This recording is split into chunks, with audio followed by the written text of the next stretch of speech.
오늘 말씀의 제목은 다윗의 감사입니다. 감사는 고마움을 표시하는 인사입니다. 여러분들 이제 꼬돌이가 살아오면서 주위 사람들에게 얼마나 고마움을 표현하고 살아오셨습니까? 그리고 지금 나에게 내가 내 자신을 향하여서 얼마나 고마운 생각과 마음을 가져보았습니까? 오늘 우리가 읽은 말씀은 다윗에게 감사의 차원을 우리에게 새롭게 알려주는 표현으로 가득 차 있습니다. 다윗의 감사는 그 무엇보다도 하나님을 나의 힘으로 믿었던 감사였습니다. 세상의 그 어떤 것보다도 확고부동한 아주 분명한 감사의 표현이었습니다. 왜 다윗에게는 세상 사람들이 빼앗을 수 없는 이 확고한 감사가 있을 수 있었겠습니까? 사무엘상 16장 13절에 보면 그 이유가 분명히 나와 있습니다. 사무엘이 기름 뿔병을 가져다가 그의 형제 중에서 그에게 부었다. 이날 이후로 다윗이 여호와의 영에게 크게 감동되었다. 이렇게 기록되어 있습니다. 그러니까 감사하는 인생, 감사하는 삶의 시작은 무엇으로부터 시작되냐면 하나님의 영에 내가 감동된 것을 느꼈을 때예요. 이걸 우리가 신앙적인 표현으로, 교리적인 표현으로 성령 충만, 성령의 기름 부으심이라 우리가 그렇게 말하죠.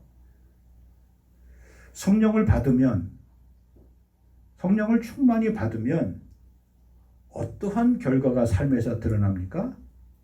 이 세상 모든 것을 가진 사람처럼 살게 된다는 거예요. 왜요? 이 세상을 만드신 그 하나님이 나의 아버지가 되시고 나의 주인이 되시고 나의 전부가 되시기 때문에 그런 것이죠. 그래서 하나님의 영에 감동되면은 매 순간순간 내 마음속에서 내 심령 속에서 하나님의 음성이 들려요.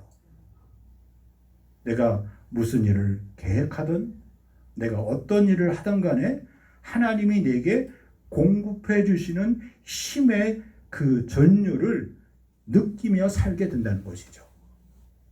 어떤 때는 내가 아무리 생각해도 도저히 생각할 수 없는 그런 놀라운 말을 내가 지금 하고 있고요.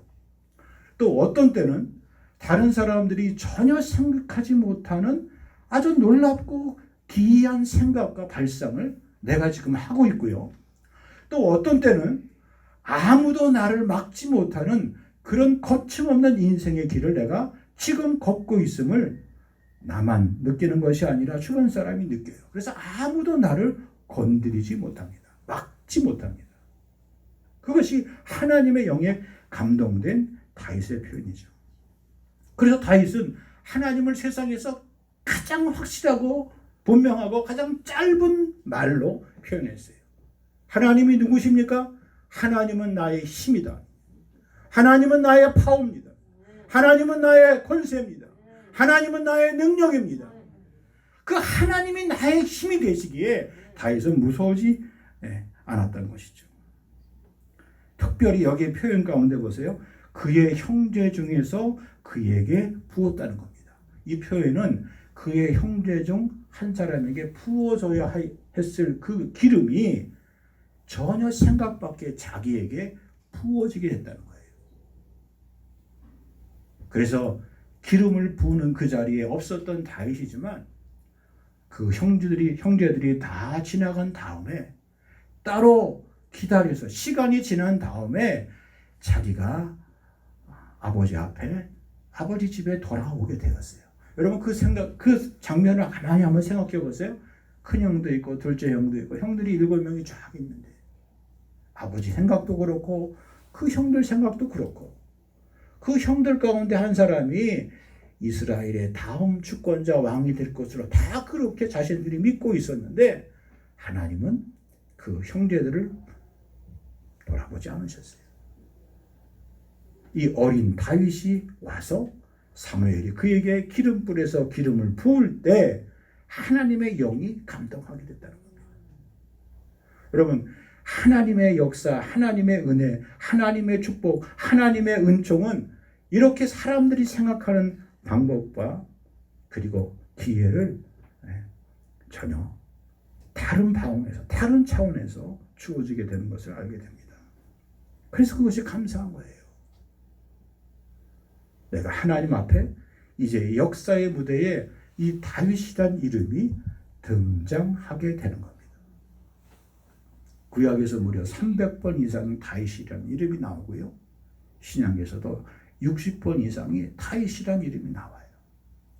그의 찬양하는 기도와 그의 간구하는 기도와 그의 부르짖는 기도와 그리고 그가 다니는 발걸음의 족적을 남길 때마다 하나님이 그와 함께 하셨던 그 힘의 원천과 힘의 근원과 힘의 역사가 성경에 분명히 기록되어 있습니다. 23편 잘 아는 말씀이죠. 주께서 내 머리에 기름을 부으셨으니 뭐라고 표현합니까?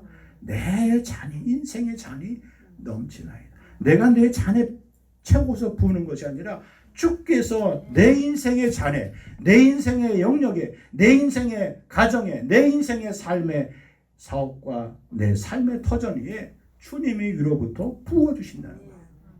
넘쳐나는 겁니다. 여기 넘쳤다는 것은 무엇입니까? 배부르게 넘쳤다는 의미가 아니라 나를 통하여 필요한 사람들에게 계속적으로 공급이 이루어진다는 거예요. 배분이 이루어진다는 겁니다. 축복의 복락의 강물이 나를 통하여 오늘도 내일도 거침없이 끊임없이 막힘없이 쉼없이 중단 없이 흘러 넘쳐나게 된다는 겁니다. 그것이 하나님의 영에 감동된 다윗의 고백입니다. 이 고백이 저와 여러분의 고백이 되기를 원합니다. 다윗은 그래서 그의 인생의 발걸음이 확고했습니다. 하나님께서 그와 함께 하신다는 그의 영적인 그런 자신감이 있었어요. 사울의 눈에 띄어서 사울을 돕는 그런 수비대장도 되고 사울을 위해서 헌신했던 다윗인데 어느새 하나님의 영이 그에게 임한 순간 여러분 보세요. 악한 영이 악신이 발동하게 되는 거예요.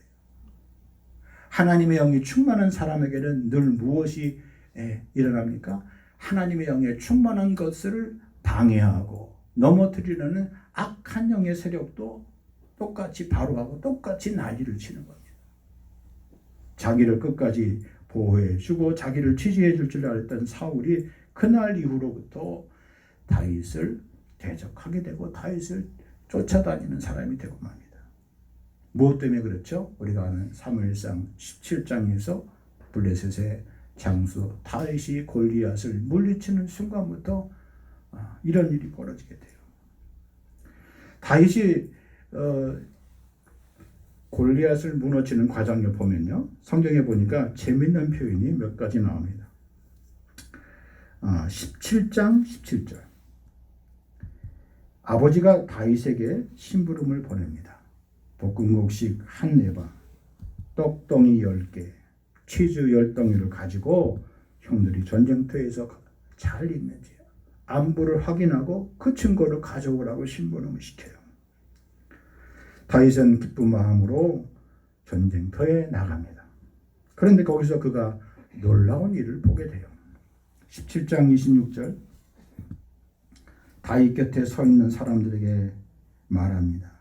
이 블레셋 사람을 죽여 이스라엘의 치역을 제거하는 사람이 그 사람에게는 어떠한 대우를 하겠느냐. 이게 무슨 말입니까?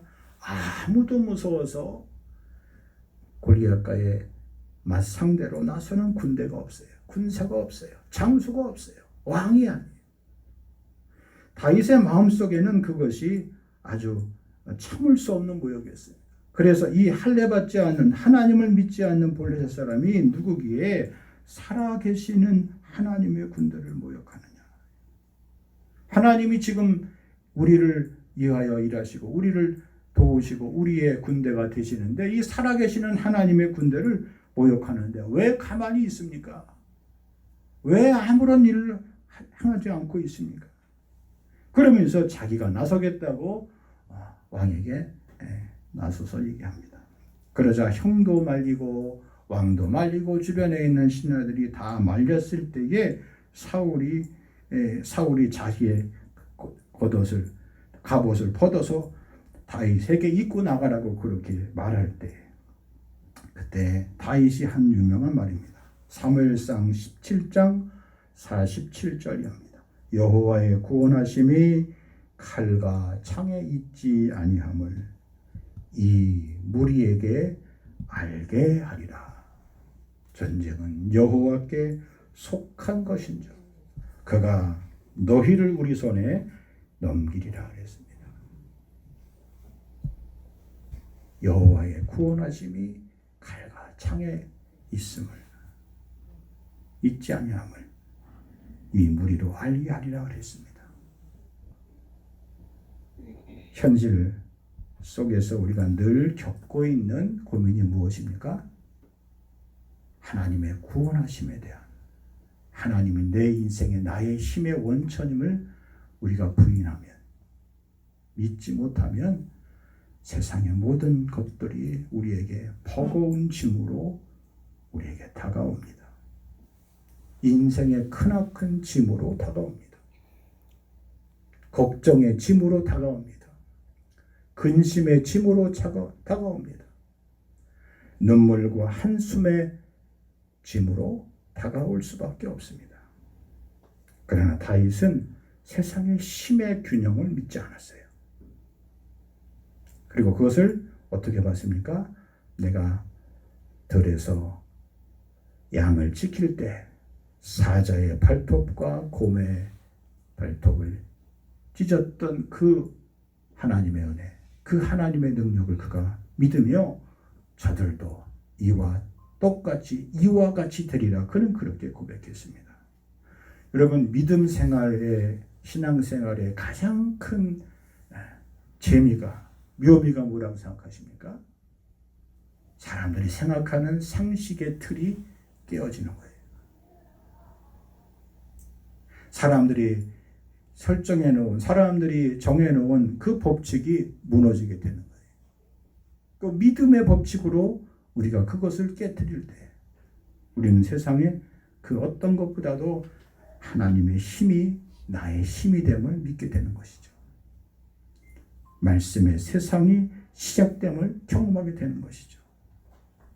힘의 판세가 뒤집어져요. 흐름이 넘어와요. 전세가 뒤바뀌게 돼요. 어둠의 권세, 어둠의 세력에 당황하거나 두려워하지 않습니다.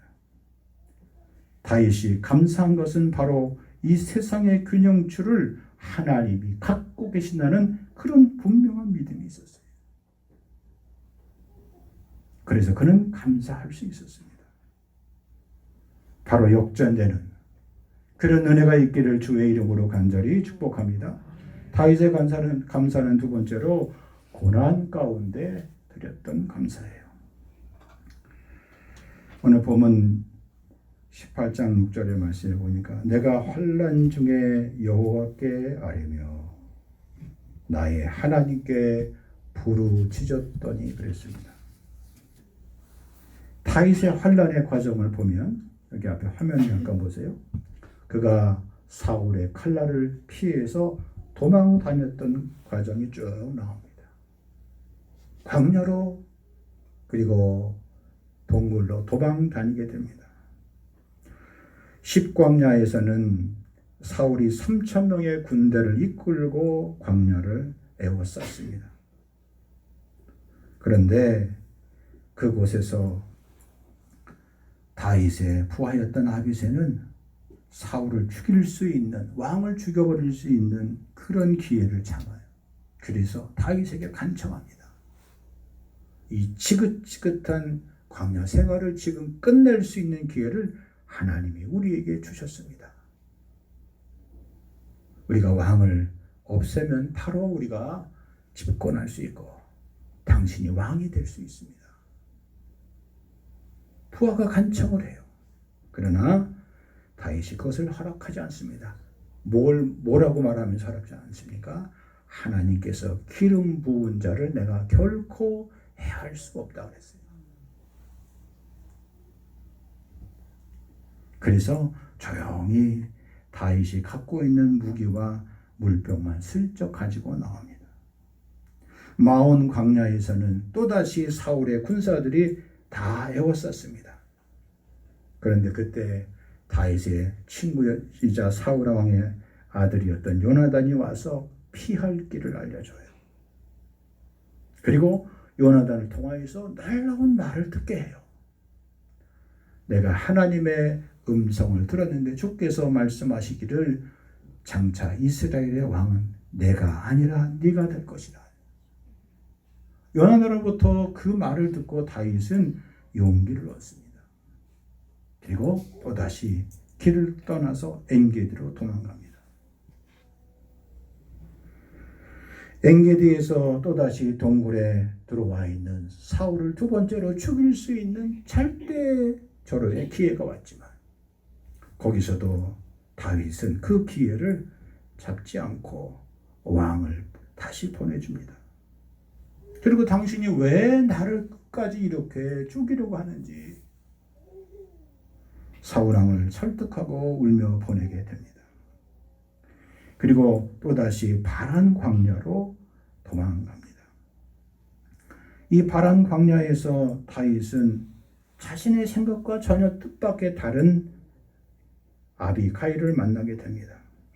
아비가일은 갈렙 지파에 속한 사람으로 이 당시 남쪽에 있는 헤브론 지역의 가장 강력한 가문이었어요. 그래서 나중에 사울왕이 죽고 난 다음에 다윗이 어디 가서 왕을 선포하고 왕이 오르게 되냐면 바로 이 갈렙 지파의 도움을 얻어서 헤브론에서 왕이 됩니다. 광야길에서 다윗은 고난 속에서 역경 속에서 환난 속에서 그때마다 하나님이 돕는 사람들을 만나고 하나님이 예비된 사람을 만나고 하나님께서 기가 막힐 수렁에서 자신을 끌어올려 주시는 보호해 주시는 하나님의 고난 속에 역사하심을 그가 경험하게 돼요. 그래서 다윗은 광야 생활을 통하여 하나님의 출애굽의 역사를 배우게 돼요. 인생의 고난의 의미를 배우게 됩니다. 그리고 무엇보다도 그 가운데 그가 기도를 배우게 됩니다. 그래서 그 이후로 다윗의 마음속에는 늘 하나님 앞에 하는 습관이 생겼어요. 그 습관이 무엇입니까? 하나님 앞에 묻고 움직입니다. 올라갈까요? 아니면 내려갈까요? 돌아갈까요? 아니면 맞서 싸울까요? 자신의 인생의 모든 키워드, 핵심적인 그의 걸음을 하나님 앞에 묻고 나아가고 묻고 행합니다.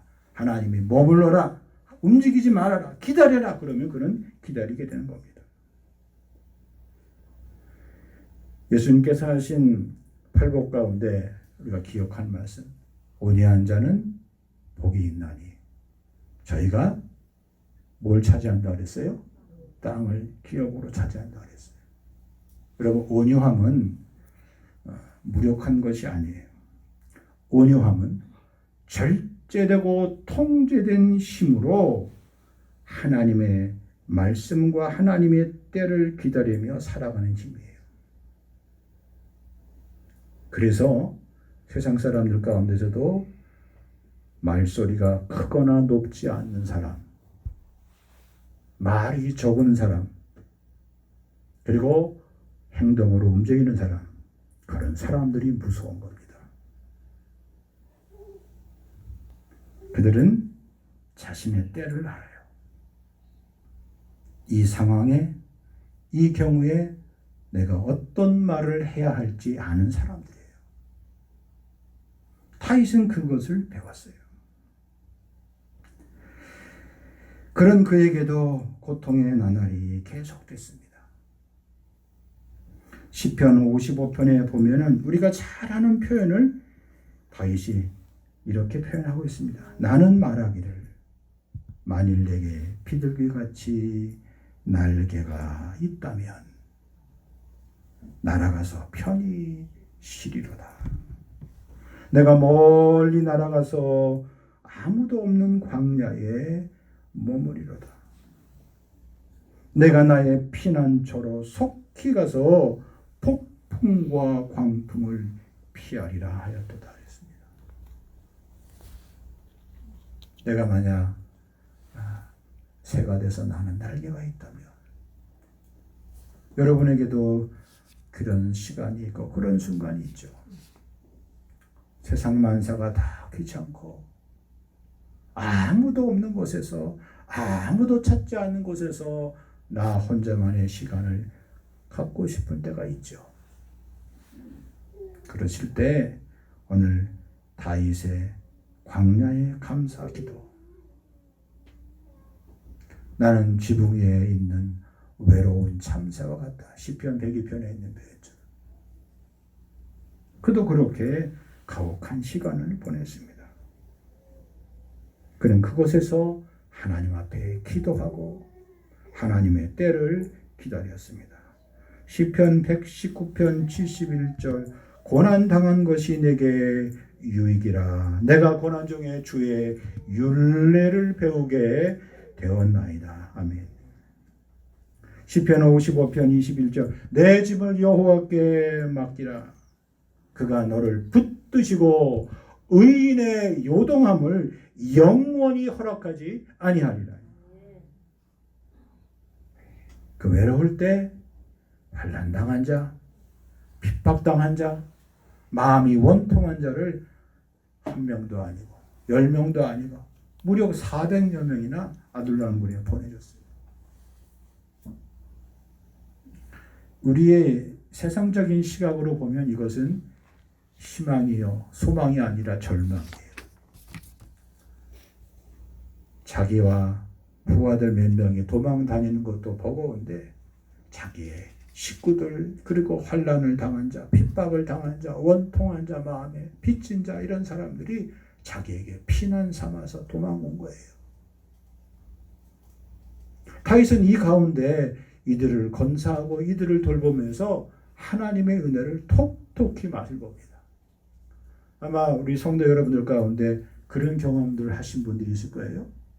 결혼을 막 하셨는데 시골에서 시댁에 있는 시동생들이 올라와서 그것도 한 명도 아니고 두 명도 아니고 세 명도 아니고 그냥 줄줄이 사탕처럼 와가지고 같이 먹고 생활하면서 학교도 보내주죠.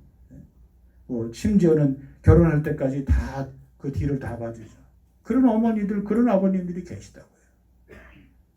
그때는 이거 우리 식구들 먹고 내 새끼들 먹고 살기도 힘든데 마음의 기 얼마나 큰 짐이셨겠어요. 얼마나 고생을 많이 하셨겠어요. 그런데 지나놓고 보면 살 수 없고 못 살 수밖에 없는 그런 상황인데도 하나님이 다 살게 하신 것. 감사한 일 아니겠어요. 다윗은 이 아둘람굴에서 하나님의 마지막 때의 은혜를 톡톡히 철저하게 체험하게 되었습니다. 그래서 그가 감사하며 이 고백을 할 수 있게 된 겁니다. 우리의 남은 인생의 때를 살아가면서 이런 하나님의 은혜를 경험하는 우리에게 뭐가 두렵고 뭐가 더 걱정스럽고 뭐가 염려스러울 수 있겠어요. 하나님의 남은 은혜의 때를 살아가는 우리들에게 하나님의 말씀이 여러분의 삶 속에서 더욱 풍성하게 확인되어지기를 주의 이름으로 간절히 축복합니다. 마지막으로 하나님의 주권을 경험한 감사예요. 하나님의 구원하심을 경험한 감사합니다. 여러분, 주권이라는 것은 권위를 가진 사람, 그 권위의 출처에 대한 거예요. 세상의 주권은 사람들이 뽑은 사람의 힘과 조직에서 나온다고 믿어요. 그리고 그 사람에게 힘을 일정한 부위 특권을 줘요. 정한 기간 내에 5년 동안 주든지 4년 동안 주든지 1년 동안 주든지 2년 동안 주든지. 그런데 그 힘의 사용처나 힘의 내용을 보면 가지고 누리고 거느린 것으로 힘을 만들어낸다고 믿어요. 그런데 하나님은 이러한 예측을 늘 깨뜨리십니다. 하나님이 세우시는 권세와 주권은 무엇입니까? 하나님 앞에 온전히 자기의 삶을 맡기는 자예요. 그래서 오늘 다윗의 표현을 보면 하나님은 나의 구원의 뿌리요 산성이시요 방패가 되어 주신다고 거듭 말씀하고 있습니다. 18편 30절에 하나님의 도는 완전하고 여호와의 말씀은 깨끗하고 순수하니 그는 자기에게 피하는 모든 자의 방패시로다 그랬습니다. 하나님께 피하는 하나님 앞에 나오는 모든 사람들에게 방패가 되어주신다고 그랬습니다. 여러분 오늘 우리가 감사를 잘 표현 못하고 감사를 잘 배우지 못하는 이유가 어디에 있다고 생각하십니까? 내가 하나님 앞에 주변 사람들에게 잘 감사를 표현하지 못하는 이유가 까닭이 어디 있다고 여러분 생각하십니까? 여러분 다른 건 아니에요. 내가 하나님의 주권을 완전히 믿지 못해서 그래요. 하나님의 말씀을 전폭적으로 믿지 못해서 그런 겁니다. 하나님의 주권을 마음껏 사용하지 못해서 그런 거예요. 영접하는 자, 곧 그의 이름을 믿는 자들에게 예수 그리스도의 이름의 권세를 믿는 자들에게 하나님의 자녀가 되는 권세를 주셨다 그랬죠. 여기 권세, 하나님께서 우리에게 주신 권세가 여러분 뭐라고 생각하십니까? 하나님의 자녀가 되는 권세를 주셨다 그랬어요. 하나님의 자녀의 권세는 사람을 살리는 권세예요. 사람에게 용기와 희망과 소망과 기쁨과 은혜를 주는 권세예요. 예수의 사람은 하나님의 사람들은 세상 사람들에게 반드시 살리는 은혜, 살리는 은총을 베풀 책임이 있는 거예요. 그거는 해도 되고 안 해도 되는 것이 아니라 하나님이 주신 나의 건강으로, 하나님이 주신 나의 재능으로, 하나님이 주신 나의 물질로 하나님을 모르는 세상 사람들을 살려내는 권세가, 살려내는 책임이 오늘 나에게 있는 겁니다. 그래서 내가 공부하는 목적도, 내가 사업하는 목적도, 내가 직장에서 헌신하는 목적도 그 역할, 그 책임을 잘 감당해야 되기 때문에 그런 거예요. 여러분 우리가 그것이 없다면 하나님을 모르는 사람들과 다를 게 뭐가 있어요? 재능이 있어도 돈을 벌어도 내 몸, 내 가정, 내 식구 하나 건강을 끊는다면 그건 하나님의 자녀가 아니죠. 먹든지 마시든지 무슨 일을 하든지 하나님의 영광됨을 위하여 사는 것이 하나님의 자녀된 삶의 모습입니다. 우리가 왜 그렇게 못 살까요? 하나님의 주권을 믿지 못해서 그래요. 시편 23편 시작을 다윗이 뭐라고 고백합니까? 하나님은 여호와는 나의 목자라 했습니다. 내게 부족함이 없으리로다 했어요. 사람이 결핍을 느끼는 순간 그 마음 속에서 감사의 마음이 사라져버립니다. 내가 부족하다고, 내가 작다고, 내가 적다고, 내가 없다고 느껴지는 순간 감사의 마음이 정말 놀랍게도 싹 사라져버려요. 뭐가 감사해요? 감사할 게 뭐가 있어요? 내가 이렇게 지금 힘든데. 여러분 오늘도 우리가 교회에 나오면서 따뜻한 햇살을 받으면서 나왔어요. 여러분 저 북쪽에 있는 유럽에 있는 사람들은요 겨울이 되면 웬만한 사람들은 자기 집 놔두고 다 어디로 내려오는지 아세요? 지중해 근처에 있는 따뜻한 지역으로 다 내려와요. 내려오시는 게 아니라 그냥 다 내려오시는. 왜 내려옵니까? 햇빛이 그리워서 햇빛에 자기 몸을 다 벗고 가서 해변에 가서 누워서 따뜻한 햇빛에 누워서 그 햇빛이 너무나 고마워서 내려와요. 이번 한 주간에도 제가 두 분에 관한 그 얘기를 듣고 참 안타깝더라고요. 여러분 제발 우리 연세 드신 분들 몸에 이상이 있거나 그러면 좀 자녀들 말 들으시고 병원 다니세요. 이거 운동하면 나는 거야. 허리가 아프고 다리가 쥐가 나고 그러는데 때를 놓쳐서 척추 9번이 다 녹아버렸어요.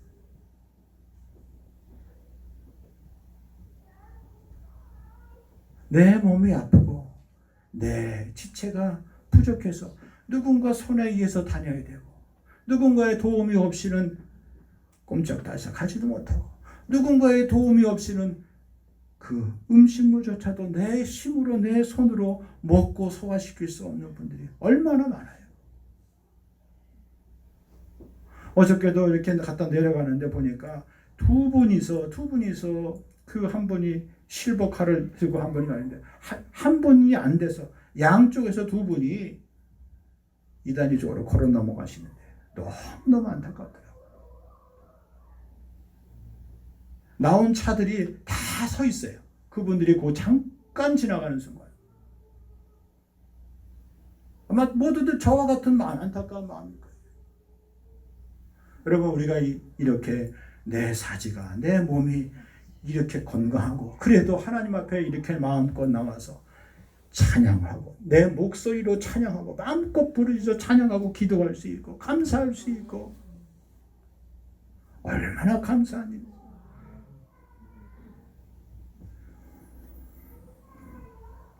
히브리서 4장 1절 이하에 보면 이런 말씀이 있습니다. 그러므로 우리는 두려워할지니 그의 안식에 들어갈 약속이 남아 있을지라도 너희 중에는 혹 이르지 못할 자가 있을까 함이라. 그들과 같이 우리도 복음 전함을 받은 자이나 들은 바 그 말씀이 그들에게 유익하지 못한 것은 듣는 자가 믿음과 결부시키지 아니함이라 그랬어요. 여기 분명히 나와 있죠. 그들도 지금 우리들과 같이 복음을 다 들었어요. 믿음의 자리에 다 나아갔어요. 약속을 다 받았어요. 그런데 그들 중에 그 복음의 말씀이 그들에게 아무런 유익이 되지 못하는 이유가 있어요. 그것이 무엇입니까? 믿음과 결부시키지 아니함이라 그랬어요. 우리 다른 성경에 보니까 믿음과 결부시키지 아니한다는 것을 뭐라고 표현했습니까? 정확히 표현했어요. 그 약속을 믿음으로 받아들이지 않기 때문이라는 거예요. 이 말씀을 나의 믿음의 세계에 나의 믿음의 터전에 받아들이지 아니하면 아무리 좋은 말씀을 내가 100번, 1000번, 10,000번, 수만 번 들었어도 이 말씀이 과연 나를 위한 말씀이요, 나를 살리는 말씀이요, 나를 구원한 말씀으로 하나님이 오늘 나에게 주시는 말씀으로 내가 믿음과 결부시키지 못하면 그것은 종교 행위에 불과한 것입니다.